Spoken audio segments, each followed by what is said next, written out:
And then when the police tried to stop him, he ran. So, yeah, those were the days.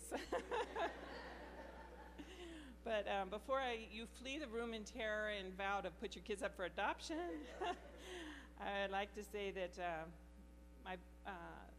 we've all survived. All but two of them are married now and either have their own kids or are expecting, which is really exciting for us. They're all married to Christians and love the Lord. My violent son is now a deacon in his church, and he has 3 children of his own, and he's known as a gentle and compassionate man. So they can change. Praise God. Yeah. 2 of my daughters became teachers and served as missionaries. Several of them have served different times. They're all involved in their churches, and they all love the Lord. So we did some things right. The thing that we were really good about, that I think made a big difference was, and you've heard this hundreds of times, is relationship. And I think a lot of things go into relationships. And a lot of times we think that if we are really involved in our kids' activities, we go to their games, we make all their games, which Andy and I weren't real good at either, but if you make all their games, you're their scout leader, you're involved in their schoolwork, and you do all those things, you think that you're doing enough. But those things are only things that lead you into relationships. It doesn't develop a relationship if you're just doing things. But I think it's really important that you learn to talk with your children, not to your children. I've been around people that everything they say to their kids sounds like a lecture, and I'm sure you've heard that too, and it annoys me, and I can imagine what it does to the kids, you know. You got to talk with them, and anything opens up a conversation. We talked a lot, we laughed a lot, and I cooked a lot.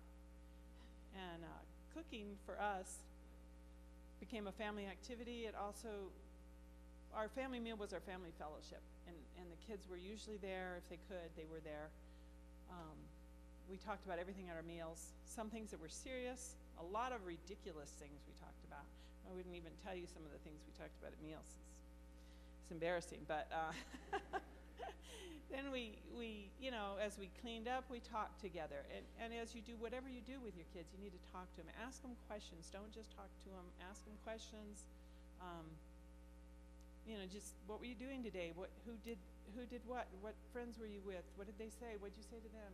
Ask questions. Don't just give them a lecture on what they should do. And so that develops a relationship. We were consistent in our discipline with our kids, but we also showed a lot of mercy, and I think that was important, to show a lot of mercy to our kids. That's how they learn what the Lord's like. And so, we knew friends that their kids would do something dumb in the first week of school, and they'd ground them for the rest of the year. It's not a good idea. Show them a lot of mercy. Be reasonable. Another thing we did that was really good, I think, was encouraging our kids to dream. Our kids had dreams. One of my sons, from the time he was 2, wanted to fly. A couple of them were artists. I don't know where they got that from. Then there was one loved drama, and we encouraged them in that. And look at your kids and see what they're good at, and encourage them in it. Whatever it is, they're all good at something. And they may be driving you crazy, but they're all good at something, even if it's arguing, and maybe they should be a lawyer. I don't know. But encourage them in what they're good at, and let them know that you believe in them. That was another thing I think that was really important with our kids. We believed in our kids, and we believed that they would do great things. And it's different from expecting a lot from your kids, I think, in that if you have a lot of expectations, it can really frustrate your kids, where they don't feel like they're living up to your expectations. But when you believe in them that they can do great things, and you help them in the things that they're good at, then they don't want to disappoint you, and they want to do those things that you expect that they're going to do. So I think we did pretty good at those things. We obviously failed at a lot of things, but I guess part of it's finding your strength too.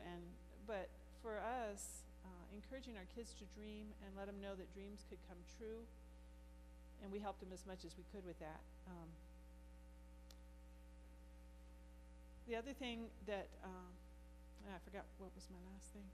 But the thing is, we really showed them that we loved them all the time. And it's not just telling them that you love them, but all those other things as well, expecting them. The thing I want to encourage you today is just to be courageous and keep going, even when you're discouraged. Don't give up on your belief in your kids and loving them.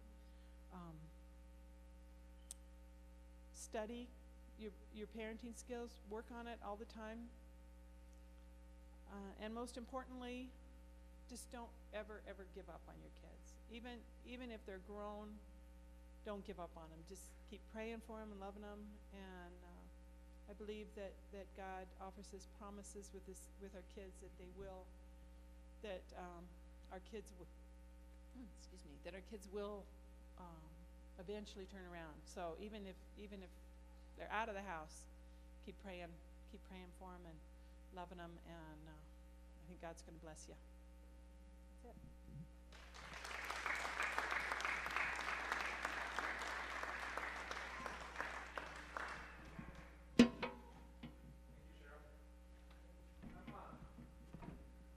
Just a couple minutes here to kind of cap this and tie it into the 40 days of purpose, and to answer the question that I asked you to contemplate, which